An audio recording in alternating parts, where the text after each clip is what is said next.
Hello everyone, welcome back to some more of The Great Ace Attorney Chronicles. Last time, not too much happened. We started the last part of this trial. Well, I say last part, we still have a good bit to go here. We started to... where was she? We started by cross-examining Madame Tuspel's testimony. And we basically find out that, although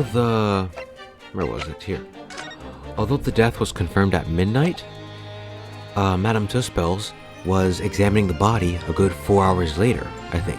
Yeah, a good 4 hours later, just to sculpt it, and what ended up happening was the jaw wasn't set right, so rigor mortis had not started. Which is weird, because if rigor mortis takes place, 2 to 3 hours after death? So, if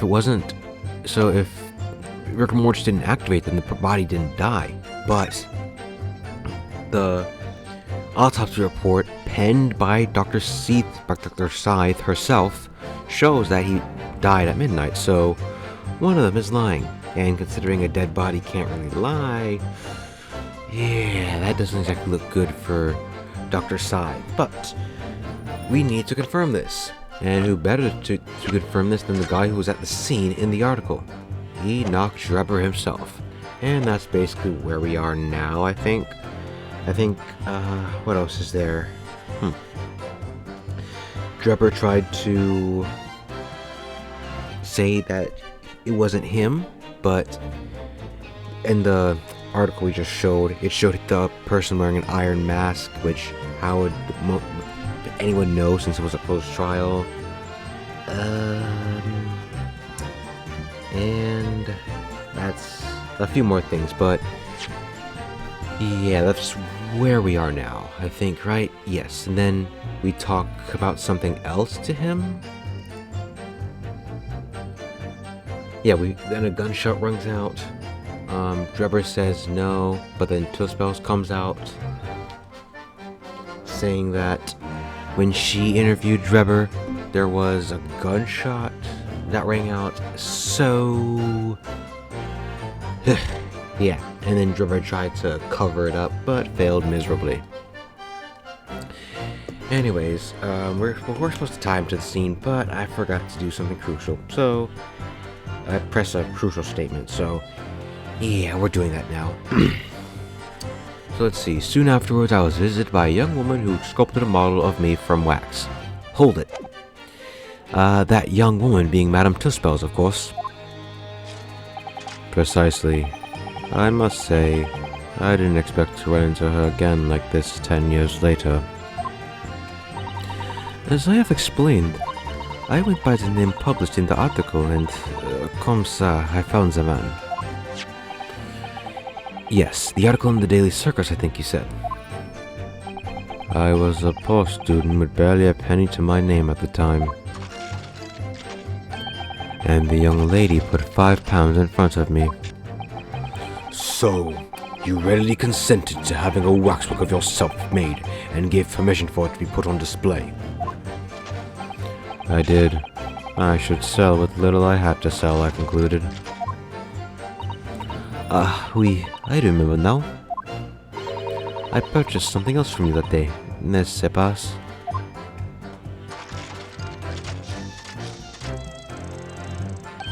Did you? I can't say I remember. What was it, madam? His camera. Ah. Oh, yes. I made a point of taking it with me whenever I made an excursion into any cemetery. You took a camera with you, sir? To what end? To record the details of the bodies I disinterred. But I had no intention of ever visiting a graveyard again after that night, so I sold it. I see. But I still have it, monsieur. It is part of the special exhibit in my House of Horrors. I am very meticulous about such details. It is the Tuspels way. It would seem, then, that this very camera Mr. Drebber took with him out to Logate Cemetery on the night in question Yes. Interesting. Yeah, okay, there it is. So it was before it wasn't the actual camera, okay. Anyways, then this was it, I think, right? Is it? Yes, it is. On statement 4, okay, yeah, there it is, okay. So I think this is it. I have a save file, so I think I'm fine. Objection! Yes, there it is, okay. Let me turn off this. And go back to semi-blind. Mr. Drebber, do you remember this camera? But that is the camera from that fateful night. Yes, we borrowed it from the House of Horrors. It's the camera you took with you to the cemetery that night, Mr. Drebber. And is that supposed to be significant? This kind of camera is rarely seen in our homeland, so my colleague and I were keen to examine it closely. We noticed that the lens extends forwards on the end of some bellows. Like this. Hold it! What's that? There, just on the bellows. It looks like a dark red stain. That's right. It's a rather conspicuous mark here on the bellows, in fact. Good lord! Are you suggesting... Yes, my lord. It would appear to be a spatter of blood. Something that can only be confirmed with a simple chemical test. Isn't that right, Dr. Scythe? It would be difficult to determine if it was human blood and not the blood of some animal. But yes, to test whether or not it's blood at all is simple enough. I propose that Madame Tuspel's testimony was correct, and that on the night in question 10 years ago, you were splattered with blood from the gunshot wound. Well, And that, furthermore, you really did witness the condemned professor emerging from his tomb.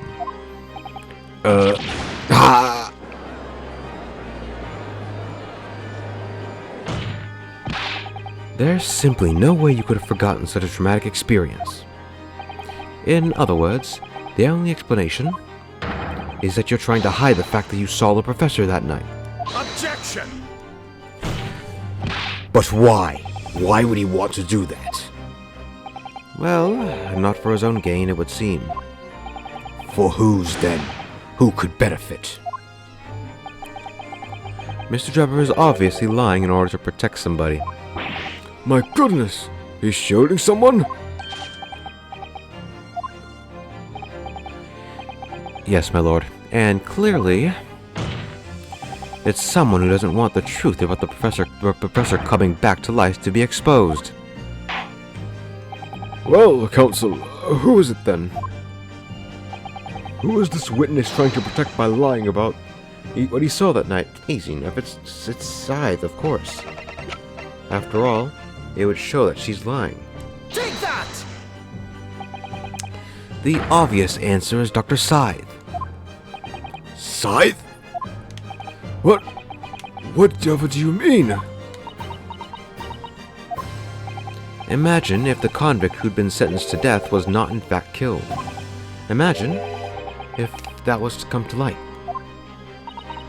What are you insinuating? And imagine if the convict in question was the country's most hated mass murderer. If it was the professor. That would be an unprecedented scandal. Objection! This is beyond a joke. Need I point out that the dead cannot come back to life? What you're suggesting would mean that the execution never actually happened. Yes, that's exactly what it would mean. Objection! Once a man is sent to the gallows, he hangs. No one could escape. Not in Great Britain. Objection! But the fact is, there was a witness to the fact that the man did escape his hanging. If that were really true, Counsel, the implications of misconduct would not stop at the supervising coroner. It would taint the honor of the entire judiciary, from the ground up.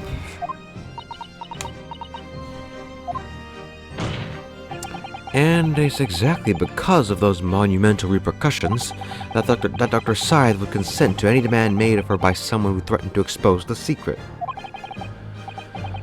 Even if that meant being complicit in a crime. You mean... I mean that Dr. Scythe wasn't collaborating in Mr. Drebber's wicked scheme. She was coerced into collaborating in order to protect her decade-old secret. She switched the dead body of Mr. Asman with the waxwork model and fabricated the autopsy report.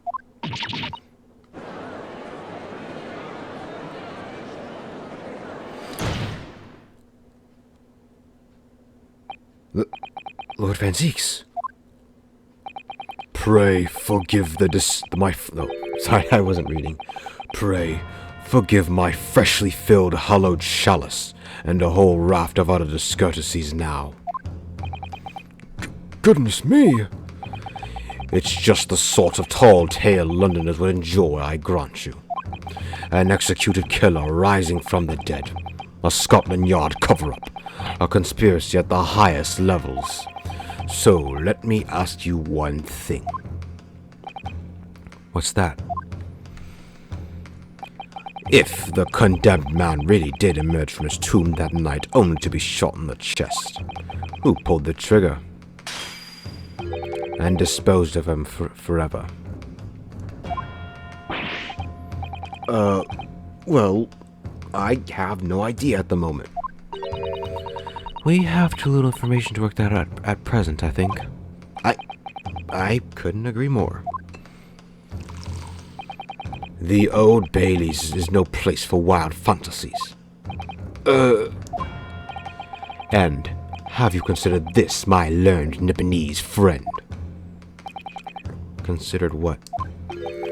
Do you realize just what a dangerous endeavor would be to coerce this woman into such criminal activity? It's tantamount to declaring war on the entire British police force and judiciary. Quite. Hard to imagine any sum of money being offered for research that could warrant it. To rely on some stage deception when it's so much at stake would be madness. No, I mean, technically that's the point. I mean, it's literally a play so ballsy that most people would think, why would you do that? That's madness. Which is why you do it, because no one thinks you would. Well, I suppose. And this was no petty crime either. The victim was murdered. A man who'd already invested money into the venture and who would be instrumental in future profits too. Yes, I had no reason to kill Mr. Asman at all. Or are you forgetting that his death results in me receiving not a single penny? The court is already aware of the contract between myself and the victim, no? There is the contract. That's very true.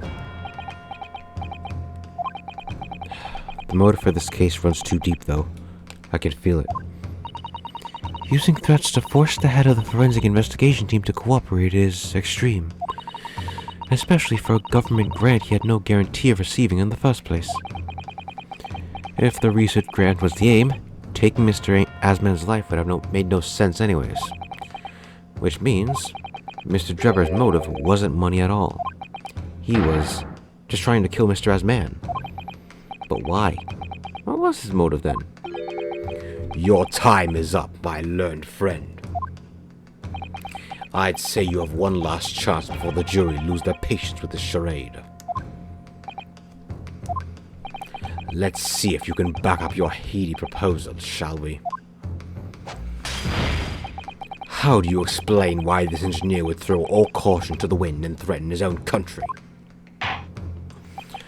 At this point, I'm not prepared to listen to any more of this outlandish conjecture without proof. So, Counsel, present your evidence. Alright, who exactly was Mr. Asman to Drebber? There's a connection that no one's seen yet, and I'm going to have to present two pieces of evidence to show what it is.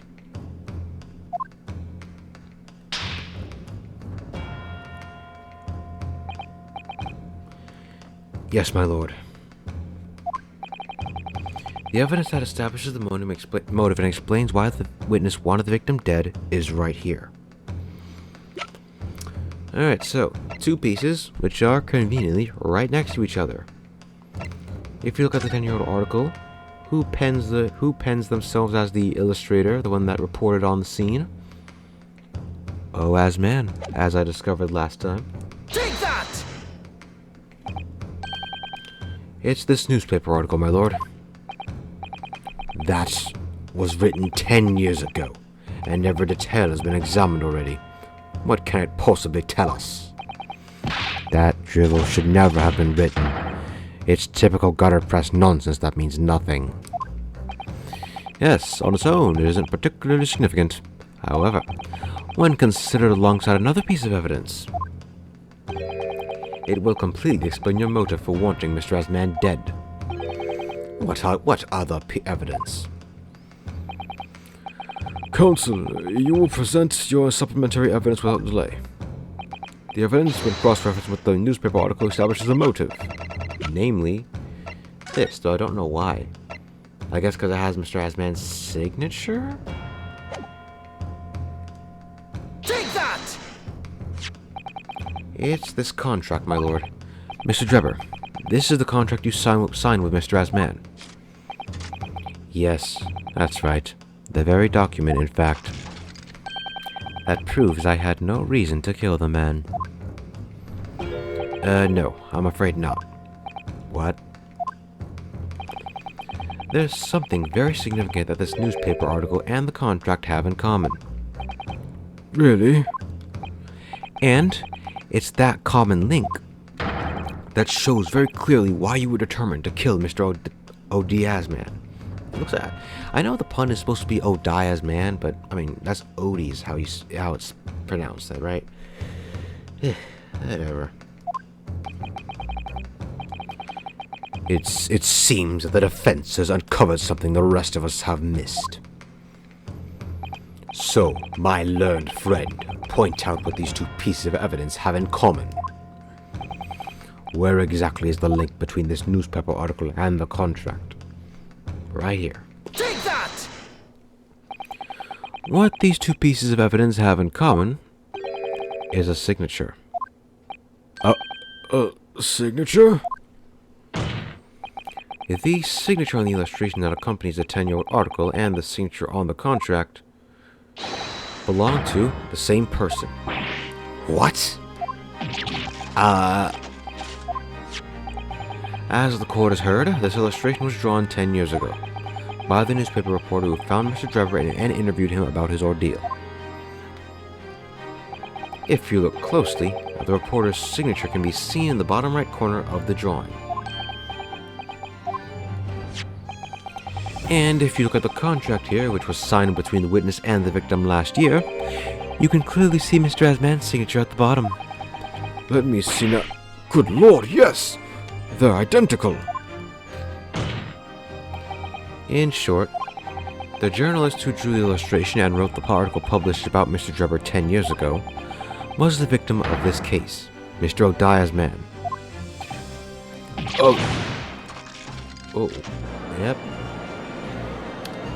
Well, Objection! there it is. There he goes. But explain to the court why. Why would that constitute a motive for the witness to murder Asman? Well, if you think back, you'll remember that Mr. Drebber talked about that article in his testimony. Grave robbing, you say? Yes, exhuming fresh corpses to sell is reasonably lucrative. That is quite beyond the pale. You would invite divine retribution, sir. Yes, well, I think I suffered retribution enough. The Daily Circus eventually unearthed my name and put it in print. It caused me a great deal of many headaches. In the end, I had to leave the university.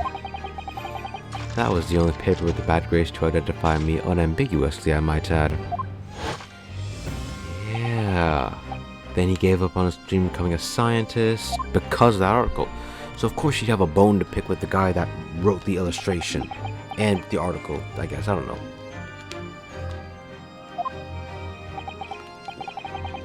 At the time, you were a student of the University of London who dreamt of becoming a scientist. However, this single newspaper article changed your entire life. So, Mr. Asman used to be a newspaper journalist, did he? He did, my lord. In fact, it was a widely held belief that Mr. Asman managed to position himself at the heart of his criminal network, thanks to the many dubious connections he made during his time as a reporter. So, you had to give up on your dream and leave university. You lost everything. Eventually, you found yourself working... Who was that?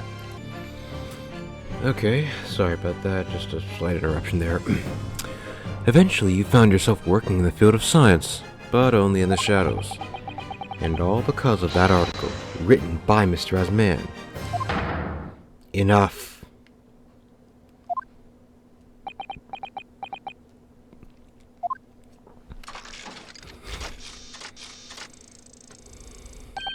Stop this endless drivel about my life.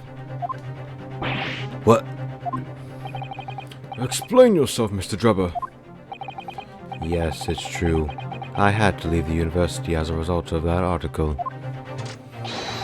But it was just the straw that broke the camel's back. What do you mean? Almost every student of science in the faculty was too poor to actually conduct any research. But they struggled on with their hypothesis anyways. We all did, only to have them taken by vultures. Sooner or later, you knew your ideas would be stolen and patented by some wretch or other after all. Good gracious! Making a name for yourself as a scientist in a climate like that was a miracle only a select few geniuses could ever hope to achieve. Personally, I wasn't one of those geniuses, so it was hardly a wrench. About that. Being forced out of the university because of Lowgate was the best thing that could have happened to me. Objection! Mr. Drebber, do you genuinely believe that? Of course I do. Who's better placed to know whether or not I possess a talent for science than me? I'm sorry to say that your words don't ring true at all. How dare you? And I have evidence to prove it. How are you in a position to say anything about me? I don't know you from Adam. Fine. If you think you have evidence, go ahead. Show it. What could you possibly have to disprove the idea that I was happy to leave the university because I lacked talent? Well, obviously the trophy you had. Seriously. I was wondering what this was. Yeah, it's a whole award. Take that! Do you remember this, Mr. Drebber? We found it at your workshop. Is that a Royal Society trophy for excellence in science? What exactly is this trophy, Counsel? It's the greatest honor that can be bestowed upon a young scientist, my lord. There is no higher accolade. It recognizes emerging talent and promises a bright future. Good gracious! Your prospects for the future were excellent, weren't they, Mr. Drebber? Because even then you were a genius in your field. But you lost everything. You had no more future. Your talents would go to waste. All as a result of this one newspaper article. I don't know when you realized who Mr. Asman was, but when it dawned on you that he was the same journalist who, 10 years ago, ruined your life. It's abundantly clear that you had no intention of forgiving the man.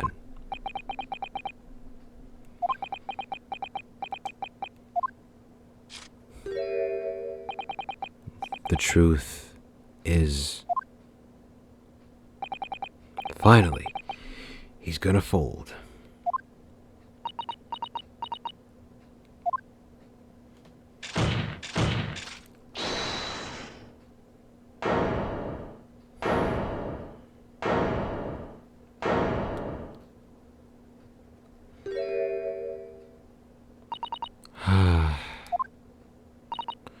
Fine.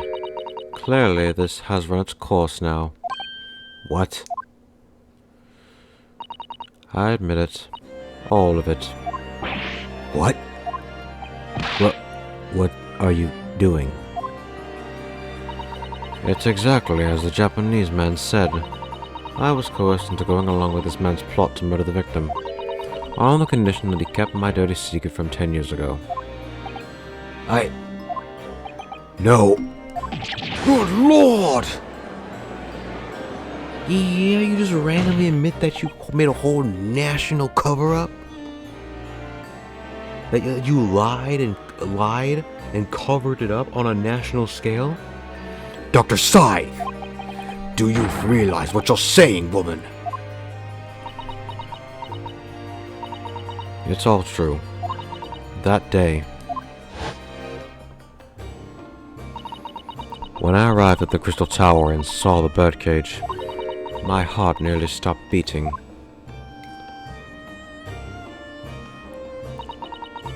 That memory from a decade ago that I'd done my best to bury deep inside myself. It was the professor again, staring me in the face. And then, before I had a chance to react, I noticed something else.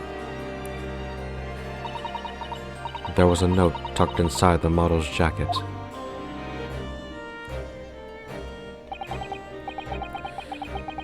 Dr. Scythe, you will go along with my plan. From someone who knows the truth about what really happened that night 10 years ago.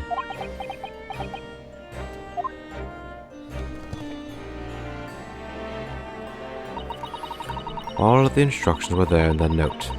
Every detail was meticulously written out.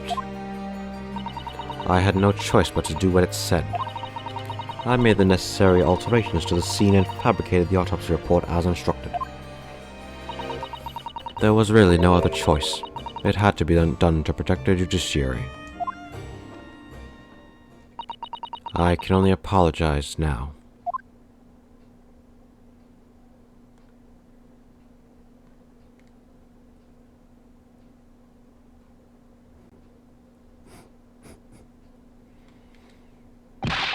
Why on earth would you buckle now?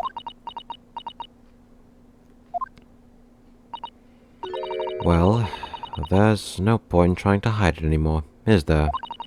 I would have done anything to stop it coming out, even collaborate in a murder. But the great lie about that execution 10 years ago has been exposed. Whatever happens, I'm finished. So then, Mr. Drebber, what do you say to that? Your accomplice has admitted everything. Surely it goes without saying. You admit your part in it too, then? I admit nothing. At all. What? Have you forgotten that the kinesis machine was ripped to shreds by an explosion? Short of me admitting to a crime, there's really no possible way for you to prove I did anything wrong.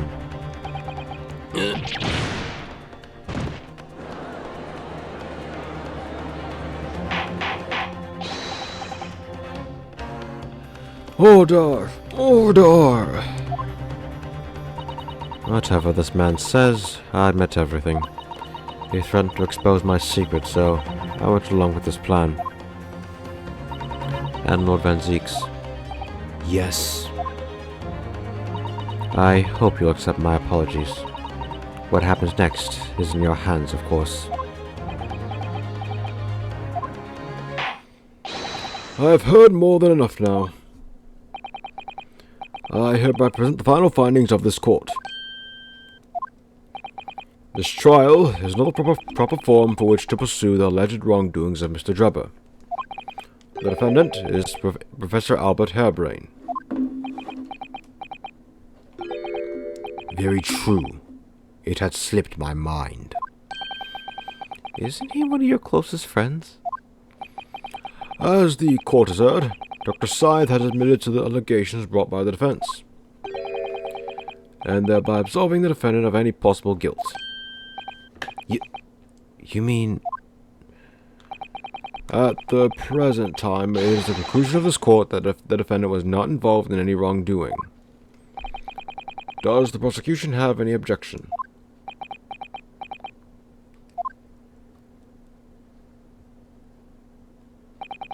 None, my lord. Oh, congratulations, Mr. Naruhodo. You've proven Professor Harebrain's innocence. Yeah, but... Without further ado then, the education. Unless the prosecution or the defense have any other matters to discuss.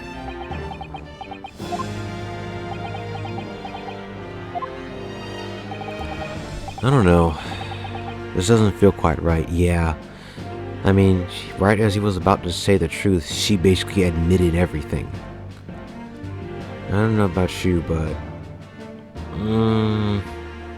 yeah, something doesn't feel right. Why did Dr. Scythe suddenly admit to it like that? Is everything alright, Mr. Naruhodo? Like you said before, the way this trial is set to end now, the judge will certainly deliver a verdict of not guilty. But, is that really what we want? What the defense should be pushing for now is... the truth, obviously. Objection! The defense objects to the trial ending at this time, my lord.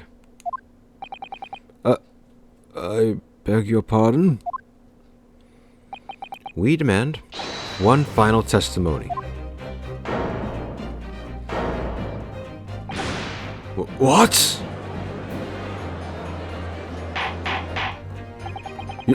You do realize I'm about to advocate in favor of your own client, I presume? What are you playing at now, my Nipponese friend? Why would you want to obstruct the conclusion of the trial at this point? No defense lawyer in his right mind would do that. Mr. Naruhodo, what exactly are you thinking? The truth. The whole truth. And a way to bring it all out into the open. Right. Yes. In hindsight. Yep. Ah, yes, one word of warning before I go. If, in the course of the trial this afternoon, you perceive even a shadow of doubt about the truth, don't let it out of your sight. Pursue it like a dog with a bone. To the bitter end, you understand. Do not falter, whatever may come to pass.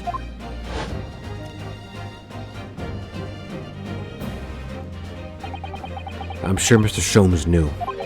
He must have deduced that this would happen. Yes, I'm here in court to advocate for my client, and to secure an acquittal. Obviously. But that's not all. I believe I have a duty to the court, to pursue the whole truth of this case, until every last detail is laid bare. And that is why the defense calls for further testimony from Dr. Scythe. Testimony from me? About what? About the nature of your collaboration with Mr. Enoch Drebber. Ha! In case it escaped your attention, I've already admitted to everything I did. The whole truth has already been revealed. So stop wasting everyone's time.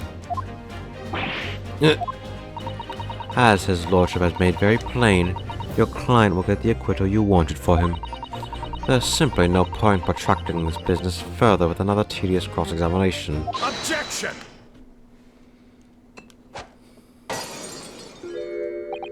Pray, forgive my careless handling of that hollowed bottle. I slipped. That's what you call it? What is your objection, Lord Van Zieks?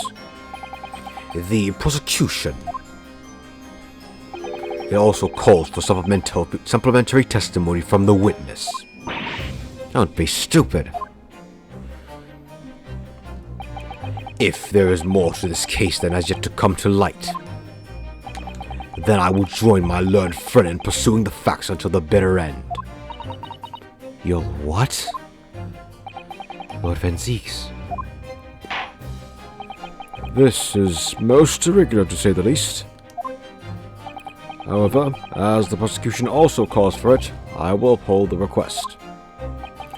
Dr. Scythe, you will testify for the court, explaining the full extent of your involvement in the murder apparently committed by Mr. Drebber. Very well.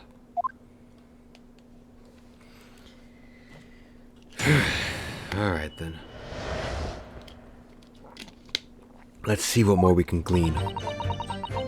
It all began at the scene when I saw the waxwork and the note tucked inside his jacket.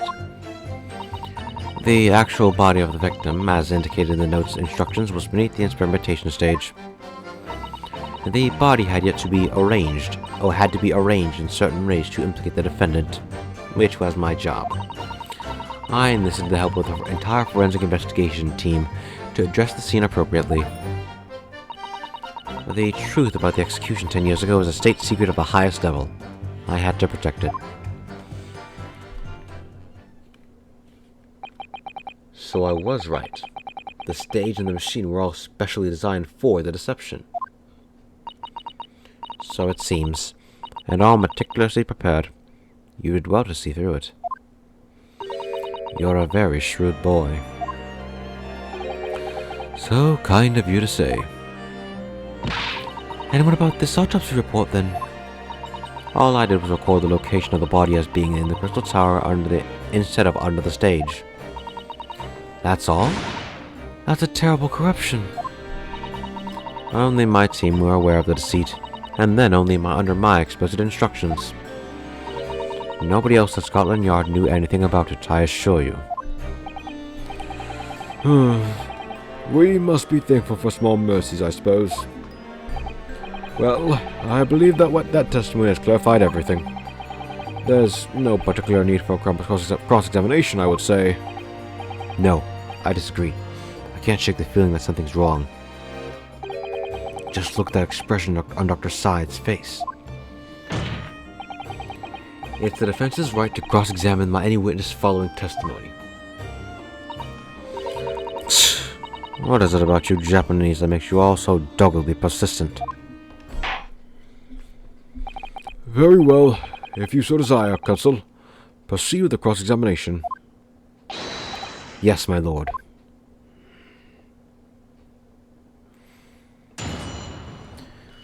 Alright then. It all began at the scene. Actual body was beneath the stage. Okay.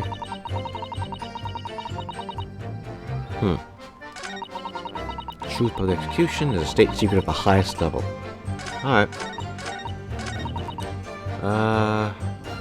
Okay. Beneath the experimentation stage. Let's hear about that. So you knew about the special construction of the stage used to carry out the trick then? It was quite obvious what had happened with the victim and the waxwork. And you switched the two over, didn't you? In other words, you recorded the victim's body as having been discovered in the crystal tower, and the waxwork. I wrapped it and sent it by carriage to the specified address at the specified time. And why were you given such directions? Presumably, so it could be recovered by Mr. Drebber and returned to Madame Tussauds. I see.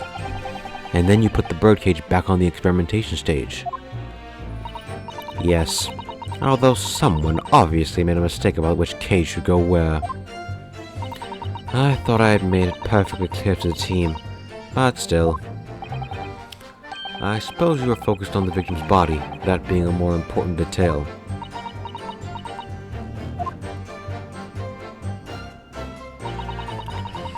In certain ways. Hold it! Arranged how exactly? When you say arranged, I presume you mean with this? Yes. The instructions in the engineer's notes said something along the lines of fabricate some evidence to make it all clear that Hairbrain alone could have killed Nazman. So, you mean that was your doing? Yeah. He said fabricate some evidence, not stab the man while he's already dead. I fetched Hairbrain's ridiculous screwdriver from the stage, and took it with me alone to the abyss under the stage where the birdcage had fallen. Alone, Doctor? I didn't feel it would be appropriate to involve anybody else in that particular part of the deception.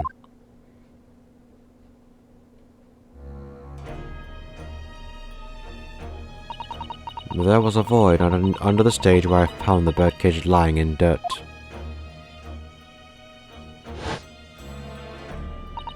I approached it, leaned down, and slowly opened it up. Then, I took the screwdriver in both hands and plunged it into the man's chest.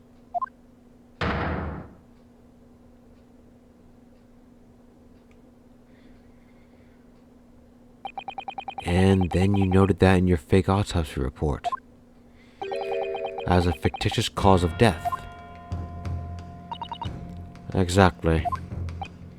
So, the actual cause of death was... the trauma resulting from the 30-foot drop. My word. Well, I mean, even if your neck's broken, I would think you're still alive. I mean, I know it's possible to be like decapitated from like a car crash, and well, I mean, not physically, but like to have your bones be separated, and you're still live through that, even if you're paralyzed. So, I mean, for all we know, stabbing that could have really killed him. What is it, Mrs. Sato? Something about Dr. Syed's last remark is playing on my mind, that's all. Yes, mine too. Dr. Syed. There's really no need to shout. I can hear you perfectly well. The defense calls for you to add what you just said to your formal testimony. Oh? Which part? What I want her is what she did. There it is. How you stabbed Mr. Asman in the chest. That part. Fine, if that's what you want. But there's really no need to point. The prosecution concurs.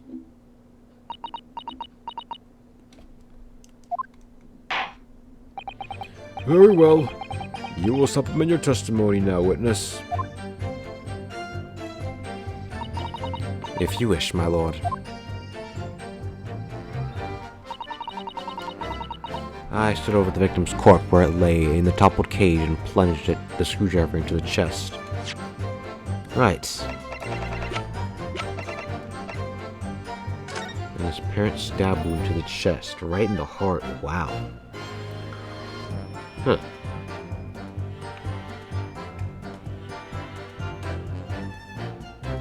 Okay. Oh! Hold up.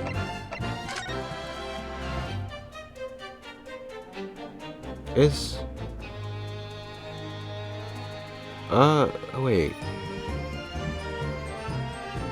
Huh.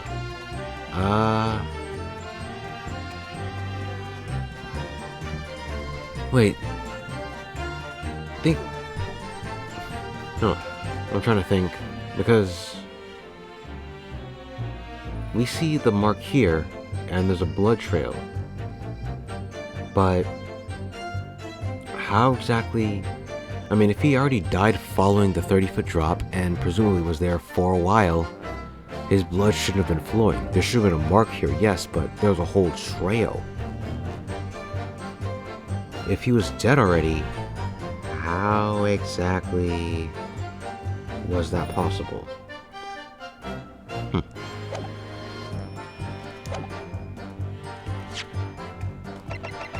Objection! Yeah, I knew it. Wow, first try. I've got a nasty feeling that this inconsistency points to an extremely uncomfortable truth. What on earth is the matter, Counsel? Have you lost your tongue? I apologize, my lord. Dr. Scythe, in that last statement of yours, there's just one point that seems to defy explanation.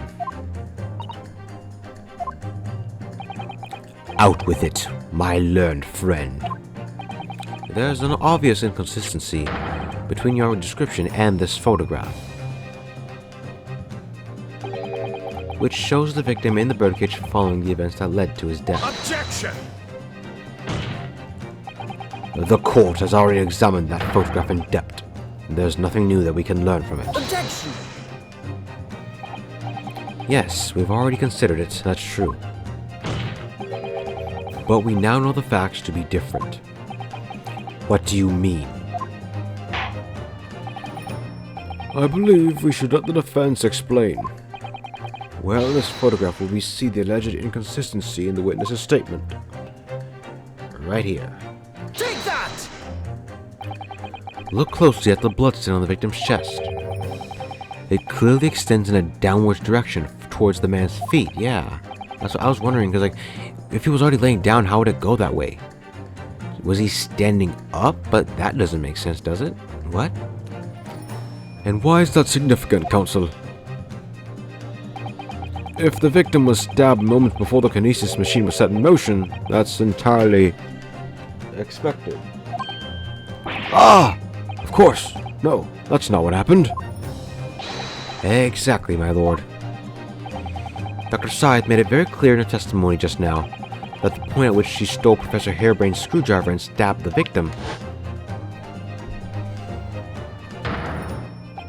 was after the grand deception was set in motion, when the birdcage has fallen below the stage out of sight. From the shape of it, it's clear the birdcage would have fallen on its side after the 30-foot drop. And if the victim really had been stabbed whilst inside the birdcage in that position, the blood from the wound would have spread out equally in all directions. Oh, okay, that's what I was saying, okay. I thought it was that, oh, if he was already dead, then why was there blood still flowing?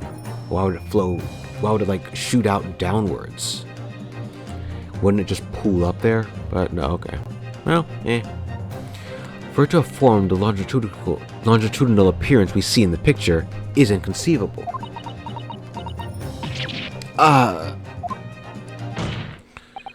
Given that the victim's blood seeped vertically downwards from the wound, it must be the case that when you stabbed Mr. Asman, he was standing up. In short, Dr. Scythe, your latest testimony was a total fabrication. I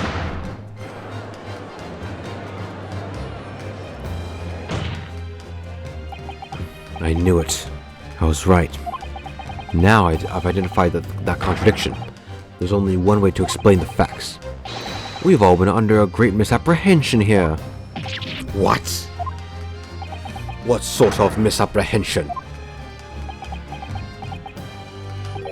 Dr. Scythe,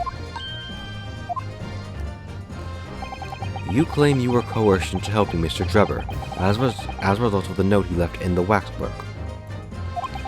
You claim that you made changes to the scene of the crime to implicate the defendant, and you claim you authored a fake autopsy report to cover your tracks.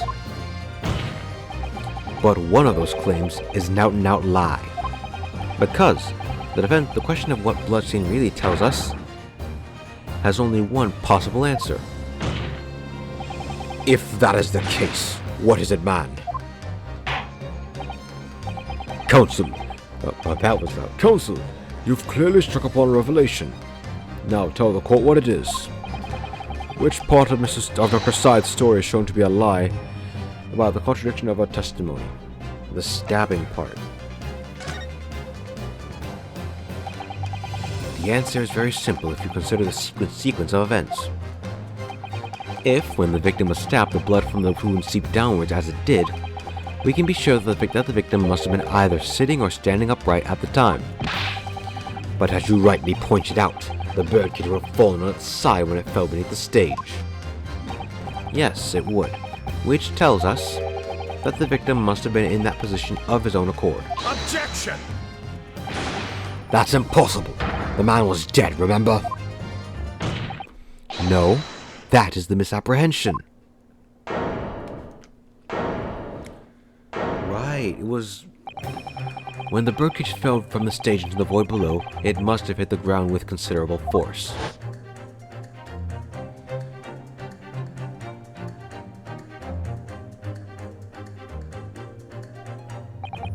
But Mr. Asman didn't die in the fall.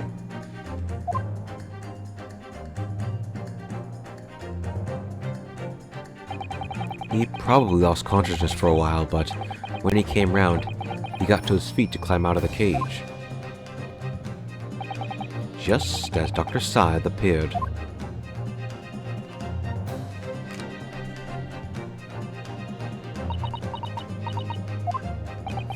If the victim was in fact alive at that point in time, it changes everything.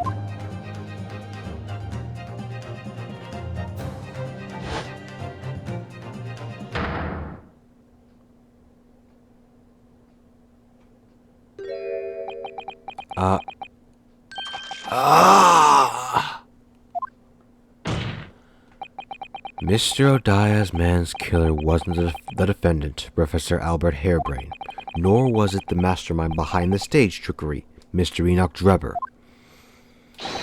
It was you, Dr. Courtney Scythe.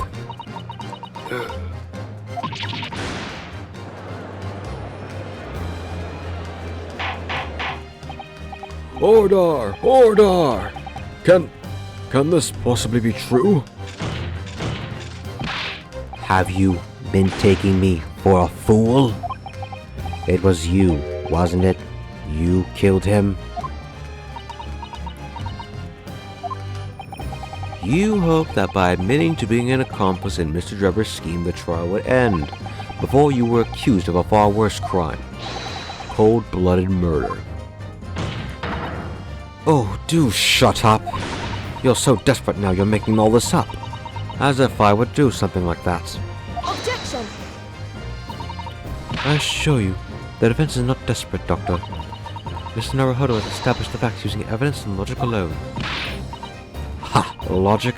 Don't make me laugh. Sadly, your logic has a gaping hole in it. What do you mean? I'd have thought it was obvious. A motive, boy. You're lacking a motive. What possible reason would I have to kill Mr. Asman? Asman was involved in any number of criminal activities, from coercion to theft to murder. But there is no known connection to Dr. Scythe there. I'm rather relieved to say it does seem somewhat far-fetched. True, there is no obvious motive. But there's still something in the back of my mind. I feel sure I've seen something somewhere that hints at why the coroner might have done this. Yes, I might have tampered with the crime scene and concocted a fake report. But murdering someone for no reason is a very different story. Objection!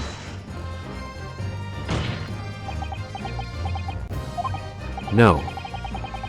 When you question what possible reason you could have for wanting to kill Mr. Asman, something did come to mind. What? What was it, Counsel? Enlighten the court at once. Yes.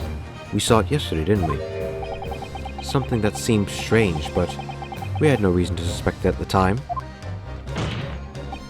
There's a particular object that explains why Dr. Scythe would have wanted to kill Mr. Asman. Well, the iron mask doesn't really provide any kind of link towards her, nor does the screwdriver. Scalpels, however, well, that's a pretty good link if I say so myself. It's a scalpel, or rather, scalpels. Did you say scalpels? It would appear that the word has struck a chord, Doctor. You... come on, out with it. It was yesterday, when we visited your laboratory. Look at this big, thick book here.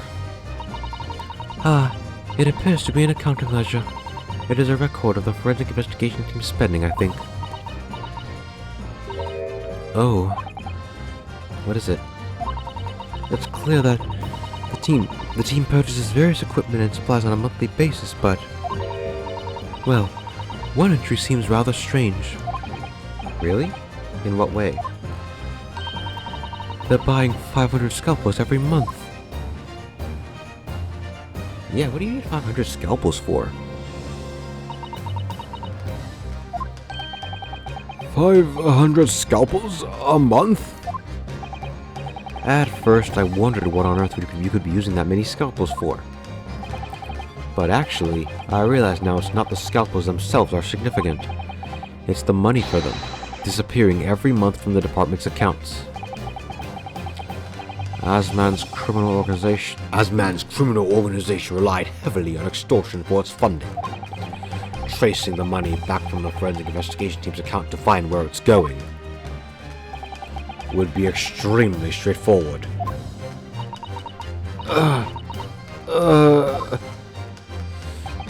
10 years ago, when Mr. Asman was still a journalist and wrote this article about Mr. Trevor, he may well have stumbled upon information as he was researching the story. Information relating to Dr. Sai's darkest secret that he would use to rack money from her for the next decade.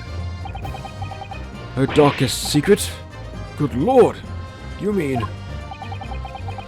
I don't know what happened on the night of the execution 10 years ago, but clearly, the opportunity to rid yourself of that menace was too tempting to pass up. So, in the end, you weren't coerced at all, were you? You did it entirely of your own free will. You stabbed Mr. Asman in the heart with all your might, to silence the blackmailer who knew your dark secret forever.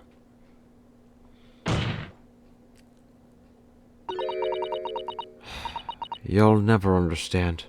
None of you. What we've had to keep covered up all these long years.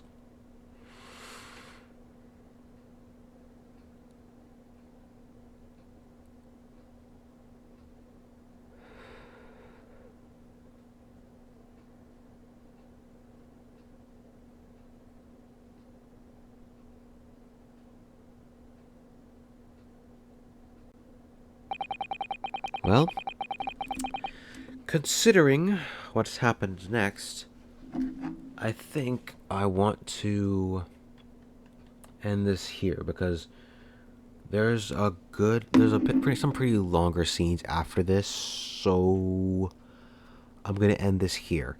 And next episode may be around like 30 or so minutes. I'm guessing, or maybe more. I don't know, but yeah. I don't want to turn this into like a whole.